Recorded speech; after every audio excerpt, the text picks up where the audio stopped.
All right, y'all, we're back with another episode of Dawg Talk, y'all. I'm your host, Jay Mack. We are live from the wraparound terrace suite at the Cosmopolitan of Las Vegas, y'all, for this year's Summer League. And of course, I got my same gang with me to my far right. I got Mr. KG, Mr. Kenny Gaines himself. How you feeling, brother? Man, I'm feeling good. I'm elated to be in this beautiful suite that we're in. Shout out to MGM for providing this space.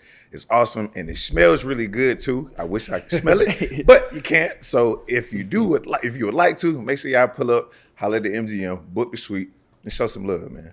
Come on now, y'all already know. And of course, on my right here, I got Mr. KCP, Mr. Two-Time himself, Kentavious Caldwell Pope. How you doing, brother? I'm doing good, man. Doing great. It's a great day. Got a very, very special guest. I'm ready and willing to talk to. It's been a minute. So I'm excited. Of course. And of course, yes, we have a very special guest for you guys today. Drum roll, this please. guest is from Garden City, Kansas. He had head coaching stops at Nevada, Georgia, Cal Berkeley with over 300 wins combined. And of course, he coached these two dogs right here, y'all. Mr. Mark Fox, how you doing? How you doing? I'm doing great. I knew all of you before you were, you were all teenagers, man. When I met all three of you, so I've been blessed in my life, and I'm doing great. That's good. That's good. I was about to say, your boy Vinny just walked in. He wanted to say what's up. He just walked off. We're scared. We'll see him a little later then around this episode. But how your time out in Las Vegas? What you up to? It's funny. Vegas has become a time to see, so many people that have become, like family, friends, like these two guys here. But if you're in basketball for as long as I've been in basketball, you come to Summer League and you see people that you met, 3.5 decades ago that have become friends, and you develop relationships over the many decades of travel and games, and and coaching with them or against them or coaching against them, and so it's been great, and I always enjoy coming to Vegas and Summer League, and now I get to see these guys. Yeah, that's big. Cause definitely. I guarantee you, I ran into so many familiar faces and don't remember a name. But I know I remember the face, but I ran into so many people that I've known over the years. I've been in the league or just basketball, period. Yeah, and just like Coach Fox said, just coming to Vegas and seeing them guys you've been knowing for that long, and it just it's a good feeling. Yeah. Just to be in the trenches, I would say. It's that holistic vibe. Yeah. I got you. I saw a kid the other day who I don't even know what team he's on. And like you said, I don't know his name. I met him one time, but he's like, I rebounded for Kentavious, one summer. I'm like, okay, but that's where you have to realize in your stature that that opportunity for some young coach is special to them. Yeah. You have someone rebound for you, every day, but they may only rebound for a NBA champ one time, and so it's a great game. It's treated us all really well. No, most definitely. What inspired you? Of course, you got your two former players right here. What inspired you to actually start getting into the coaching field? Well, unlike Kenny, who grew up in the city, I grew up in a small town, right? Yeah. And so maybe that's why, Ken and I hit it off. But I grew up in a small town, and not to date myself, but when I grew up there, we didn't have cable TV. We had 3 channels. The game of the week on, Tuesday night, you're watching it, or Saturdays, and I loved basketball, right? Yeah. And at the time when I was a child, whether it was Dean Smith or Eddie Sutton or Gene Cady, a lot of the old legendary coaches had grown up in Kansas, where I grew up. And so I just had an affinity for the game and those coaches, and I thought, maybe someday I'll have a chance to do that. And I was smart enough to know that I could hopefully be a better coach than I was player. I don't have the athleticism of these two guys, right? And so I always wanted to coach, and I got fortunate to get a break early in my career and start in college. Yeah.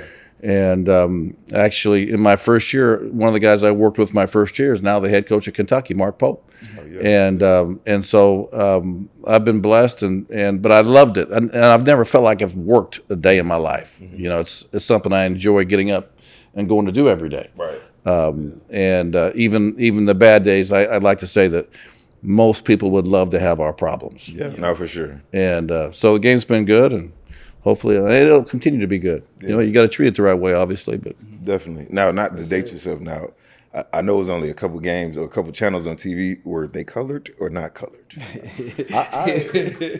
had a little bit of both. Hey, listen, you might have had the same thing. You know, we had color TV. You had that antenna on top. I'm But about to say only certain channel get the color now. Yeah. I'm just trying to find out. And now you with black and white. City guy over here. He really just tried you up, coach. He just tried you on that That's one. right. At least you're not wearing the sunglasses today. That's a plus. You know, we got those off, right? Yeah, for sure. We did. I ain't gonna need like we did thought about like Yeah, we putting the debated glasses it. on. Like, We debated it. Now, so obviously, like the world really knows you as much as a coach. Like, talk about kind of like your life before you were a coach, when you were a player, and then kind of growing up in Kansas. Well, you know, the game's so different now. Like, we didn't have summer basketball. Like, you know, I watched you play for the Georgia Stars, you know, gosh, I don't know how many games. And I remember watching, you know, Kentavious play in Orlando, but we didn't have summer basketball. Like where I grew up, all the guys that were on my high school team, they were working their family farms in the summer. And so that's why they're so strong in Kansas. yeah, I don't know about that. But anyway, real men. but so we didn't have summer basketball, you know, and this is going to date me too, but when I played high school basketball, we didn't have a 3-point line. So that was just after they made color. Yeah. So, but anyway, you know, I grew up in a community much like, you know, Kentavious' family, man. You just had a great community that everybody knew everybody. Yeah. Everybody supported everyone. Everyone wanted you to succeed. And it was a great place to grow up. It's not where I wanted to grow old, right? But it was, you know, it was a good childhood. And, you know, I was obviously tried to play every sport I could and you know, found my path to coaching and have been grateful ever since. I got you. What were some of those early challenges for you when you first started coaching? Of course, like you're young, you know, you get into the college game. What did those challenges look like? What did they look like for you? Well, you know, it's amazing how you don't realize what you don't know, you know, because you played the game or whatever, and you watched a bunch of the games, like, you know, you're really just a popcorn eater. You know, like a good friend of mine won the Super. Well, yeah, you know, a good friend of mine won the Super Bowl as a quarterback, and I used to ask him about, you know, college games, and he used to always say, "I'm just a popcorn eater." So finally, one day I said, "What's that mean?" He said, "Listen," he said, "I played in the NFL, and if I look at a college game, it looks slow to me."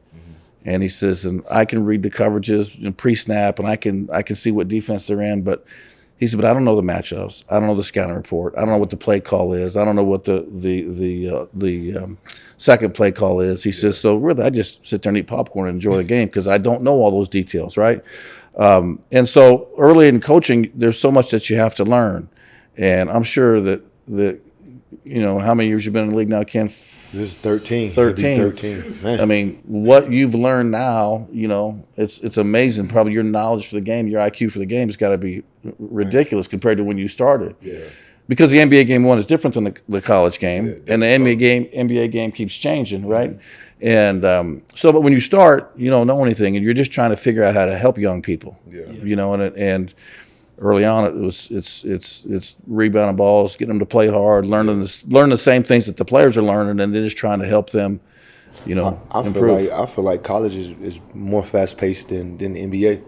Like for me, it was I could get up faster in the NBA, you know, like get it like a quick, easy 6 points and layups. Yeah. You know, but here, like in the NBA, is more mental. Then like I had to do more physical in college. Yeah. So like I had to think more of the game. So like you said, well, you were so like. You remember your nickname as a freshman? You gotta tell us what is it? What is it? Turn your volume up, gang. No, small. I'm gonna say small. French fry. French fry. I say small fry. Because he was skinny like a French fry, and I came in 175. That's crazy. And soaking wet though. At 6'4", 6'5"? 6'5", probably 6'5". I think he was 6'4.5", barefoot, Yeah. 175 pounds, and but he, you know, like, and it's funny because when you were a freshman, you know, you would get in foul trouble, and late in games, people would just go at him because he was light, right? And then obviously the next year he was dominant, but I think it was maybe 3 years into the league, Yeah. and you rated as the #1 player to guard Steph Curry. And you sent me that graphic, and you were like, "I've come a long way." He sent me a picture. Something's up. But you learned, you got better, you grew. But and like that my freshman year, like when I came in, like Sean put on like 20 pounds. Yeah. Like he did the same with me. Like my knees started it was like night and day. Like it just, I'm like, damn, I'm like 200 Coach now. Hayes. Like, shout out Coach Hayes. He one of them ones. he was great. Sean Hayes is as good of a strength coach I've ever been around. Yeah. Sure. And but I feel like that what helped me out my sophomore year. Yeah. Like I got a little bit more stronger. Like I could play a little bit more. Yeah. And something just clicked for me. I don't know what it was. Like, Well, I don't know if you remember this, but you obviously became much more durable and powerful. But it was about December. We played Indiana, who was number 1 in the country, I think, in New York, right? Yeah, I remember that tournament. And we came back tournament, right? And we had one of our usual meetings, and we talked about your percentages. And I said, listen, your dreams aren't coming true unless we become more efficient. Mm-hmm. And I asked you to marry the system, and you did it, man. Then you just that second half of your sophomore year, man, you just took off. Yeah. And then you've just continued to improve ever since. Yeah. No, it was definitely good to play with. I want to take it back to your answer because I definitely resonate with like when you asked them like how was it first coming into coaching, because I just finished my first year as a head coach, and how you said you're really in that space of like you're just trying to help kids. Like I resonate with that so much because you're learning, but it's like you still have a innocence and like, hey, like no kid is taking advantage of me yet, so like I don't feel any type of way. Yeah, they won't. But it's like I really want to do whatever I can to try to help you get to that next level. Well, what will be hard for you, and if he ever coaches, like I'm trying to get him over at the academy. So according to the last episode, he was drawing up plays with a sophomore. Like we're gonna get to that. He obviously got a bad memory. We're gonna get to that. I got a bad memory. We're gonna get to that. The hardest thing for you as a coach will be, and for him if he coaches, is the game's not going to come as easy to the kids that you coach as it came to you. I got you. I mean, you did so many. Your athletic gifts were so special that you're going to think that little Johnny can do what you did, and they can't. Yeah. And so you have to learn how to accept it. Okay, this was easy for me back when I was his age, but maybe it's not. And that's the hard thing, I think, for great players when they become coaches, is they have to recognize that, ooh. Yeah. Nah, there was definitely some frustration. I'm like, bro, this is simple. Tween, Euro A. But I had that same little spiel too, as far as like it was my Kenzo's birthday, 13th birthday, and he wanted to have a 5-on-5 like game, and I had to coach his team. So technically, I had his whole AAU team. And as I'm coaching, I lost my voice. Like I'm yelling, but like I to your point, like I get what you're saying is like I'm expecting them to know, and I'm like I'm drawing up plays and like I'm telling them to do this, and it's like they looking at me like speaking a different language. Yeah, like I'm like, but I to your point, I understand what you're saying, and I just had like fun coaching. Yeah, you know what I'm saying. But I understood it. I'll say this too, like of course I started coaching a little bit like out of school. And men's league? No, not that. I was a GA. I was a GA at one time. He always be trying me up. I do coach my men's league team, by the way. Okay, I got hurt, so I took the coaching side of it.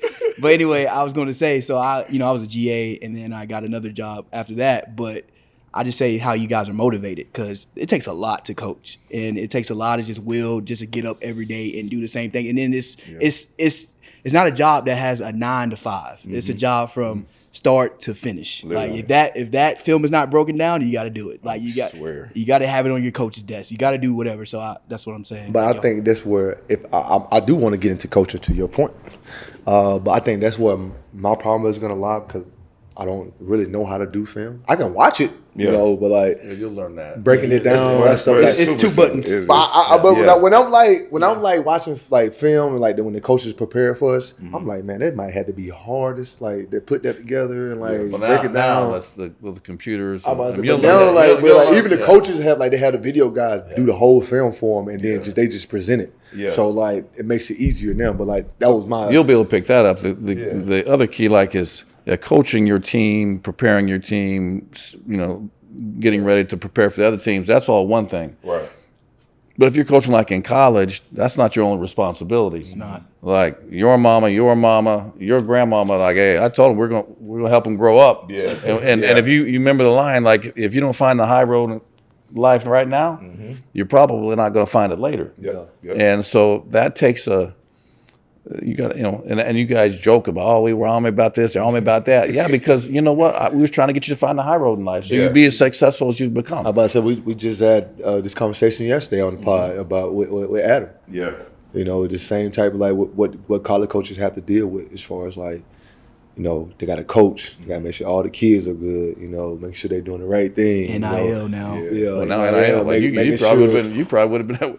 Yeah. I would have been a one and done for the wrong reason. We can get into that too. Like, I want to know your thoughts on that. Because now with the new ruling, it appears there's going to be some type of salary cap. Yeah. Okay. Which levels the playing field. Right. Which, okay, if we had that, let me go back before you came.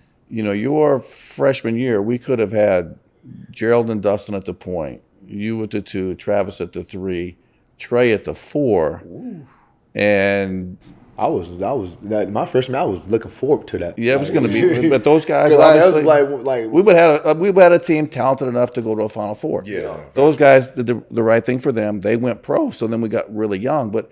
If the NIL era was in place then, I think maybe we could hold on to them, and then you have that team. But now with this ruling, if there is really a salary cap, it levels the playing field. Yeah. In the last couple of years, when there wasn't really a salary cap, the Wild West, the teams that have the greatest interest were going to get the best players. Yeah. No, that's and you'd had a high price tag. You were obviously a burger boy. I wouldn't have left nowhere. I wouldn't have left nowhere. Well, home. I knew when you came to visit, we played Vanderbilt, I think. We played Vanderbilt, and we were still in that old locker room, and was talking, and like with Contavious, it was like we were talking about a vision, like we're going to be able to build a good team, we're going to be able to get guys in the NBA, all the stuff. We hadn't done it there yet because we just got there, but I was talking to the team after the game. Contavious was in the back. And you were just shaking your head and Coach Pearson's like, oh, we getting this one right here. I was like, I don't know, we got a long ways to go. A few more trips to Greenville down there. I appreciate them trips. Yeah. I couldn't, I verbally committed like my sophomore year. My junior year, and then signed my senior year. I don't know if you remember the first day, because you're the first player I went to see when I took the job at Georgia. We went to Greenville, and we pulled up, and there were police cars everywhere. And I was like, man, what is going on? And I was like, the ambulance. I'm like, what? And so something had happened at the school, I think. So they were doing a mock drunk driving something. Oh, remember that? What's the song? The Dare song, or like. Oh, no, I don't know. D8, you never heard that? I heard D8. Yeah. I know how to spell it. Yeah, So, I don't know. It's a song about it, but it's a song about drunk driving. Right. We had their presentation. And so I'm like, what about, anyway. We had their presentation. So the principal was like, Coach, come on. And she was great. And, but you obviously came up in an area where, it was obvious that family and people were important to you. Yeah. And at the time, I don't know if you guys know, but he was a football recruit. Yeah, he was. No one know that. Like, he was a football recruit. I can vouch for that. You was going to duel at Florida State? I had offered at Georgia too. Yes, he did. But like wide receiver. Like it wouldn't have worked with Fox at the time. Yeah, no, that'd have been. It's impossible to play those two sports. Yeah, at a high level. You could probably play football and maybe baseball. Yeah, but they overlap. Yeah, football and basketball overlap. It was one player though from South Carolina that did it. Yeah, Wayne Allen. And I saw him, which is crazy. Like I was at a wedding in Miami, and he walked up to me. He's like, "Yeah, I'm Wayne Allen." I'm like, he played in the NFL too, I think. Yeah, he played. He retired, so now he's coaching like back in his hometown. Yeah, like, he told me he's coaching. Like Charlie Ward did it, right? And obviously won the Heisman Trophy and played in the NBA, but. That's that's a hard double right there. My decision was easy when I sat down at the table. Like I wanted to play football, like Fox was saying. Like man, it was one thing I loved. Basketball was like my skills was. Yeah. But like just playing football, Man, I don't know what it was. Yeah, and of course, so I was young. I was a part of his recruiting process. I remember. I was all I was around. I was in your house too. Everybody, You was in middle school, wasn't it? I was in We went to Applebee's. elementary and middle school. We went to Applebee's. He don't remember yeah, Applebee's. I was right there. But I was right we went there. to Applebee's, but you didn't have to have the kiddie menu. I remember that. Yeah, I'm that young, y'all. Come on, you was on the 2 Yeah. for 20 side. So I see, yes, I was on the 2 for 20 side, but I seen the whole recruiting process with him. So I just want you to kind of walk through. Like, I know it was full of, it was a little rocky. Yeah. I want to walk through his recruiting process. Well, then we had I think we could only call you like twice a week. Maybe there were different rules. We could only go see him like 6 or 7 times during the year.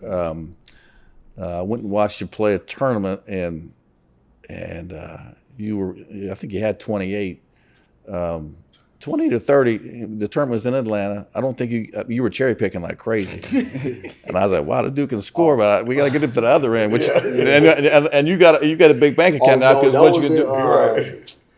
We was in, I know what tournament you're talking about. We was like, there was a stage on the end of the court we down were there. way deep in the South. Yeah. Like, it was like way deep down there. Anyway, his recruitment was, he was, Contavious has found his voice as a man, as a leader. You were super quiet. I mean, he was super quiet, and but you could tell like your mama had she has great values, and she cared about the right things, and your mama, and everybody was involved. But your grandmother was working at the school. Yeah. And so I remember family was talking to working. her, and she was like, this is what I want for this child, and so obviously it was it was probably 18 months before you committed. But I remember I was at a dinner. Well, the first time you called me, I was on an airplane going down the runway. I looked down and said, Contavious is calling me. Oh my God! Yeah. And I was like, hello. I said, man, I'm taking off. He said, Coach, I'll call you back in an hour. And he called me back like 9 days later. That's consistent. That sounds like him. No way. But I do remember. I'll send you a call log. I got a call from Greenville, and they said, listen, we're having a family meeting tonight. We're going to sit down. We're going to have this family meeting. And the question was, okay, do you think he should stay in Greenville for his senior year, or you think he should go to one of these prep schools? Mm. And I remember where I was walking at the time. It was in June. We were having summer camp with kids, and I got like 50 kids behind me. Yeah. And I told this person in your family, I said, I think he should stay right there in Greenville. Mm-hmm. And that was the only question. And they hung up, and I was like, well, if that was the right answer or the wrong answer, I don't know. But that was one of the reasons why I didn't go to a prep school, or I didn't end up in Westlake. I was supposed to go there and play with Marcus. Yeah. Oh, were you really? Yeah. I didn't know that. That was the reason why I was asking him that question. So all of us were they asked me to come to Westlake. Ken was supposed to be at Westlake. It would have been too much. Yeah, well, you were in a really good situation. I love my situation. You was in a great. I got This school had artificial turf. I said, whoa. Yeah, my school has some money. I got a chance to play up there. They cheated, Here we go. with the scoreboard and shit. Chat. We didn't cheat. It's okay. Pull up the film when we played in a dark gym with the lights off on the side that we were shooting on. Okay. What you mean? That's all I'm saying. Greenville, it's okay. I shot out the lights. It's okay. We just can replace it. Shot them out. Hey, see, put 'em I out. told you these stories. You guys are like fishermen, man. It keeps changing over the time. But his recruitment, and then, to his credit, Contavious was low maintenance. So were you. You're very low maintenance because I think you're both were just scared to death of a phone call home. Yeah, I was for sure. I know you were. Oh man. I'm Marlon. I know you were yeah. I'm like, my mom would have got up there too, but it was just me being more afraid of my auntie. Oh no, you were scared to death of your auntie. I was too. To be honest with you. But you call her. But you're. Yeah, I'm Miss Rhonda called me down there one time. She said, "Coach, I would really like for you to come down." And so I went down there and I met with your mom. I don't think I told you the story. She wasn't real excited about the person you were dating. Oh, at the time. Oh, we had plenty of conversation about that. And so I'm in this house. I'm like, okay, Miss Rhonda, I'm not sure I'm gonna tackle this one, but I understand how you feel, and he's gonna probably grow out of that. But let's, but you both had, which is why you became successful. you had the right values instilled with you, so we didn't have to raise you. Yeah. You know, we had to keep an eye on you, Most definitely. right? Supposed to be. I'm about to say. But we didn't have to raise you. You were raised right. Yeah, no, that's And true. that makes a difference. You had to keep an eye on Kenny. I was good. I was good. I ain't do too much now. No, I was you a part of were- y'all. I was First of when all, you say low maintenance, I was real low maintenance. you were low maintenance. I did whatever they did, maybe a little bit more. But Y'all barely could Follow find suit. me though. I was in my room chilling. yeah, You were, you know, for you, because like, I don't know if you remember, like you came to campus and there was this like, you know, Greenville, as we all know, has no stoplights. It comes to a Still campus. ain't got none. Comes to a campus, they got a bus system on campus. And trying to get on a bus, which bus do I get on to go to all these different buildings? And east, like west, north, south. for him, like that was a massive adjustment. Yeah, facts. And then you're in this environment where you know all these smart people, and you're like, holy moly, like this is overwhelming. Yeah, it And can then be, I'm it definitely driving can you like crazy on the court and wearing your bodies out in the weight room, and so the transition is not easy for anybody. And Like I said, we talked about that as well. I went from 500 people to 30,000 people. In one little area. One little area. one little area, Yeah. You know, and so, all of like, them looking at you like, Yeah. is that the superstar right there? Right. And me not knowing because I'm already shy. Yeah. I'm just trying to walk through, keep my head down. And when did you find? Because your voice is evident now. Like when you interviews on TV with your team. When It took some ups and downs for sure. But the years I was in LA, a lot of stuff like I just got played to the back.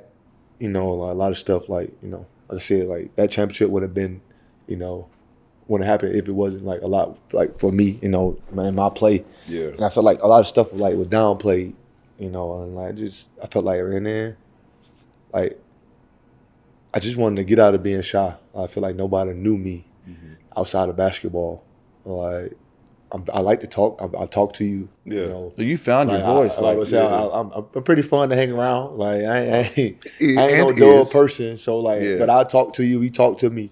But like I just felt like a lot of people didn't know that side of me. well, you obviously found your voice, and obviously you're playing for the Lakers, and then another guy, JaVale, who I coached. Bill McGee. Yeah, I coached JaVale at Nevada, so I'm like, man, I was Mr. Laker for a couple of years, right? But I just did an interview for this outfit out of Orlando about how you have become the older voice and the leader, and it was right before obviously the trade happened, but we were talking about how you've become very comfortable in that role, which I'm very like even when you do things on TV, I'm very proud of how you've grown that way because you do have a beautiful personality and a lot to offer. And I think your wife has been really good for you too now. Yeah, no. It's a strong woman that makes it all.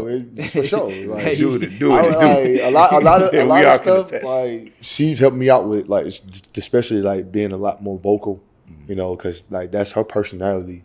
Like she'll get on a mic and just she know how to like do it. Like she know how to talk. All that. So also learning from her, like learning from the people I was playing with, like Bron, Rondo, even JaVale. At sometimes just learning from different people. And I just felt like, damn, I can do the same thing. I talk on the phone all day. Yeah. But like, why can't I talk here? Yeah. So like, just switching it up and like just, I also just taking a leap of faith. Just going after it.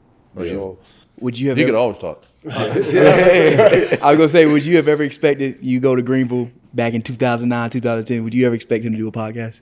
I wouldn't have seen a podcast coming, in all honesty. But like, when were we last in Greenville together? We had the parade. KCP Day. Parade. That was 2 years ago. Championship for the championship. KCP Day. Yeah, 2023. and, Yep. And it's funny because I hadn't been in Greenville for a few years, but like it's still the same place. It still has the same values. They're still very proud of their hometown, hero, but for him to evolve and grow, we all do. Yeah, for sure. We all. You're going to be different. I'm closer to 60 than I am 50, and like I'm a different guy now than I was 10 years ago, and will continue to grow and change. Yeah. No, and I think what played a part too in helping us kind of in that transition when we first came to Georgia, because obviously he came from a small city, I came from a small school. Like you said, being in that space of stardom, like, hey, you're the newest recruit, this, that, and the third. You guys kind of forced us to be humble in a sense too, like not allowing us to. At the time, we hated it because we wanted to be on Twitter and social media, living our best lives. But looking like down the line, looking back at it, it was like it really helped us to kind of be solid and keep the main thing. Well, part of the thing, like, we had a couple violations with student athletes on one of the guys on our team had a violation with Twitter, so we got shut down. So y'all didn't know that part of it, and we just thought you hated us. No, and you don't want us to be cool, man. But like, if you remember, like, you had a class schedule one time, and the whole thing changed overnight. Yeah, and I was like, that ain't what happened. I changed all my classes. Like, you got to go to like a counselor for that, right? We're gonna have to switch some of these back because you got to. Coach, I'm grown. They gave me access. And but my responsibility to you was that you would become successful men. For sure.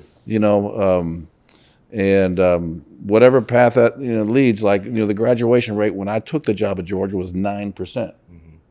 Nasty work. So I remember walking in the locker room. I said, okay, like, not even one of you on the percentages is going to get this done. So we're going to have to clean some stuff up, right? I'm like, that's crazy. And so, and then we got it to 100, right? Right, you got one. Now he left early, and you made enough money. Now I'm going to leave you alone. Once you hit 100 million, I left you alone. Yeah. I appreciate that. Yeah. I thought about coming back for about 4 years straight. Yeah. Never got around to it. But once you hit 100 million, I leave you alone. Yeah. But it was important that you graduate. For sure. That everybody, because like we owe that to you. Like, and it's funny that you, as players get older, they start to appreciate. Oh, just like when you had, your children. You got children now. Like, my son who grew up, idolizing you guys. Now he's like, oh, you know what, Dad, you might have known what you was talking about. Yeah. Well, okay. Nah, and I always brag on you in this regard It's too, always because a little I was rebellious. sitting like in my senior year, I was sitting at a 2.9, about to graduate, and I was like, Coach, I'm cool, I'm good. And you were like, bro, get the 3.0. And I'm so thankful for that, because that allowed me to be able to go back and get my master's. Like, And I told you that then. you told, and I was like, at the time it's 2016. I'm 22 years old. I'm like, bro, I'm finna figure this summer league thing out. I'm about to go make some money. I'm not going back to class ever again. I don't know what this man is talking about. And then 6 years later, I end up getting a call from Coach White, and he's like, hey, we'd love you to be a GA. I still got to go through the process. And I'm like, wow, like I'm right at that 3.0 mark, but it's literally because you pushed me to do it. So I definitely brag on you all the time. You know what? That's That's what every coach should do, right? And now you got your master's, and you're off and running. Sir. And you got your school, and Yeah. so all those guys that on your team are looking at you like, hold up, you can hit the pause button. So hold up, Yeah. You ain't talking to somebody ain't lived it. Come on. Right, I was true. pushed to Been do the through same it, thing that I'm pushing y'all to do. Like, I'm not trying to teach y'all something that either I didn't do or I wasn't. You know what he did coached though? to do. So he starts coaching his team. So I get this text. He said, hey, Coach, he says, can you send me the conditioning test? I could have told you that. I said, I needed Hold that up. OG file though. You know, the I OG said, hold up. I said, you want that test? He said, oh yeah, I want that one. I said, okay. That Here one you that go. if you didn't pass, you can't play. Yeah, and that's what, bro. That was our preseason training, and like that's what allowed us to be able to win the national championship in the prep school in our first year, is because literally everything we did at Georgia, stuff that we did with Coach Hayes, like I literally installed that entire program, and it was like just a rinse and repeat process. Yeah. So. Well, that's good to hear. That like you physically, like the NBA game's different. Yeah. Like I don't know if I ever told you, but Coach Van Gundy called me your rookie year, and he's like, hey man, he says, because I'm very close with Jeff Van Gundy. I didn't know Stan as well, and Stan calls says, hey man, he says, your guy can't pass. What do you mean he can't pass? He, man, your guy can't pass.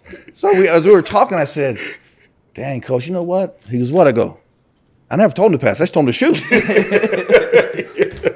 I said, real. that's real. That's a bit different. You can blame me. Like, I just told him to shoot, But, your game, obviously, when you got to the league, now you're playing off ball screens. I mean, your defense has been, even in Denver, I think you still were rated number one in the league on keeping guys' field goal percentage. Yeah. You know. No, I was number 2. Shout out to my boy Caruso at the time. Oh, did Caruso? Caruso, Another Caruso SEC was guy. number 1 at the Another time. I SEC think guy. that year. Yeah. But still, to do that in year 10 or whatever, like Yeah, that's high level. Like, you've come a long way. I was going to ask you, so you're at Kentucky now, you're an assistant there, and you coach in the SEC at Georgia. What is that shift like with the SEC right now? It's like it's a gauntlet going through it. Like every game is major. So how's that? Well, it's not. It's first of all, I'm coaching underneath a guy that I used to coach. Mm-hmm. So it'd be like me being these guys' assistant, right? yeah. You brought him on your first year at Georgia. And he coached with us at Georgia, Yep. and he's brilliant. And but when you guys played, maybe not you, certainly you. We just had East and West, right? Yeah. And so we had to play, Kentucky twice every year. Tennessee was nationally ranked twice every year. Vanderbilt was nationally ranked. Play them twice every year. Florida, Billy Donovan's team was twice every year. And so the SEC now feels like it was then if you were in the East. You're just playing. So now both sides are great. So you're just playing it, it feels like the old SEC East for everybody. Yeah. But it's obviously there's been a tremendous investment by the conference to their credit for everybody to commit to basketball. Yeah. And so obviously last year with the number of teams we got in that tournament, I mean, the SEC it does mean more. People don't understand what the SEC. It does mean more. Yeah. And On both sides. Every game both matters. sides. Yeah, both bro, sides. every game. and they're so committed to basketball now, which has been good because when you guys played, it really wasn't like that. Yeah. And now you have to just to be a part of the league. So, Some things I wish about. Man. oh man, you and me both, right? Yeah, you and me 3. Something we wish about, man. And you have to you be grateful for the time that you had, but Not for like sure. in any situation, the combination of circumstances, Yeah. like whatever team you're on, you have to do your part certainly as a player, as a coach, whatever. But the combination of circumstances around you, Yeah. you got to make the most of it. Sometimes those are tough, Yeah. right? And but it's the SEC now, Jordan, it's deep. Yeah. What's your take on, obviously it's been like 5 or 6 years since NIL has kind of been in the picture. What was and the portal as well? What was your personal take on kind of like the shift from like 0 to 100 in that regard? Well, I wanted the NIL stuff to happen. Yeah. Like I've always wanted that to happen. Okay. The portal, they're just both of them happening at the same time created chaos. Yeah. It just created chaos because, guys are going through the handshake line trying to recruit players. It's January. Holla at me next year, man. We got a Hey spot man, for you. tell your mom to hit me up. And so the portal and NIL at the same time that created some chaos. But I've always felt like these guys deserve part of the revenue and how it's going to come out in the next 5 years. I guess there's some form of an agreement, but eventually we got to get to where like the NBA. It's no argument. It's agreed to. Yeah. There's contracts and the contracts are binding. Yeah. And in college we haven't really had that. I got you. Why do you think it kind of been so slow on that? Because they knew they were gonna come into this phase. Like, why not like just model the NBA's? Well, I think the battle, Kenny, is like Kentavious is an employee of the Memphis Grizzlies, right?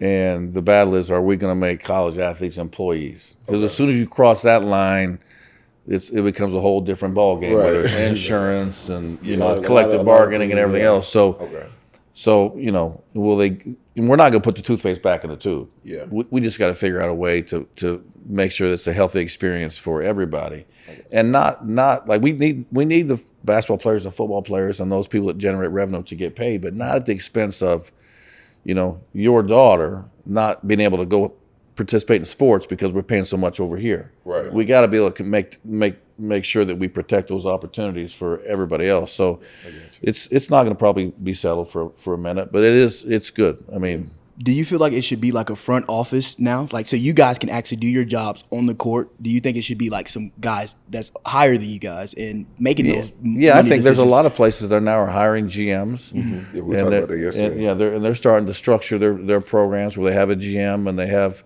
a scouting department. But still, like the coaches are still have to be the ones to go out and recruit and evaluate. Your scouting department can't do that because of the rules right now. But yeah, you're going to see it. I think more than half the schools have some type of gyms. I think that's what they really missing. It's like that scouting, like college having that scout be able to travel and not the coach. Yeah, for sure. It's hard to miss practice. Yeah, I can't be at practice. I got to go watch this guy play. Yeah. You know, that's why practice might be bullshit. Yeah. Yeah. Y'all supposed to learn this and you ain't learn. Yeah, like you know how the coach ain't gonna be in today. Like, we got the GAs. All right, man. Yeah. But like that's why Coach Pearson used to have the old Georgia Patrol hat in his because he would leave practice speeding down the. I said, "Well, you got." Hey, when they pulled me over, I got the patrol hat. They let me go. So like, throw that head on. Yeah, and but it's. Yeah, I think Contavious is right. Ultimately, if we can get to the point where we just have a guy that goes out and evaluates and scouts, and the other guys that coach the team, like the pro model, that'll be healthy. I was there. We hit the game winner against South Carolina twice in the same game. That last that play I drew up, dude came back, and he kept that bit. He did. He was like, he kept it. Like literally, Fox didn't know what the fuck to do. Like literally, he set us down. He like, I don't know what. Y'all, we were gonna run like. He having a moment, bro. He like, hold on, let's figure it out. He was like, we gonna run. That timeout though, it ain't long enough. It was just this play was so simple though. I was like, man, give me the clipboard. I'll shoot the motherfucker. I want to shoot. Yeah. Let's just get into the play. We about to get into it. Go ahead. Who actually drew up the play, wrote it, came up with it, orchestrated it, and fulfilled it? So the play. So we had a player before you guys came named Ricky McPhee. Shooter. Dribble handoff, ball screen. We called it Ricky. Right. And he would that's how we would get a late shot. And then we came up with, they're going to cover that. So then the pin down to the guy that originally handed it off was named McPhee, his last name. Mm-hmm. 2-part play. And so we're down 3, South Carolina. I said, let's run Ricky. Yeah. And I'm like, but you know what? They know Contavious is taking this shot. Right. So as we broke the huddle, I said, no, you take the point. We're gonna run McPhee. That boy didn't touch the clipboard ever. Okay. So I said, we're gonna run McPhee. He hit the shot, which wasn't the game winner. Got it to overtime.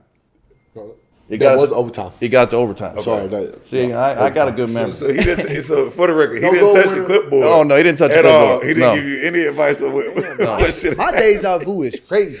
Oh, that's deja vu. No. I'm just saying my memory is great because I know I had a clipboard in my hand when I saw this. When I think about this I've been play, looking at it.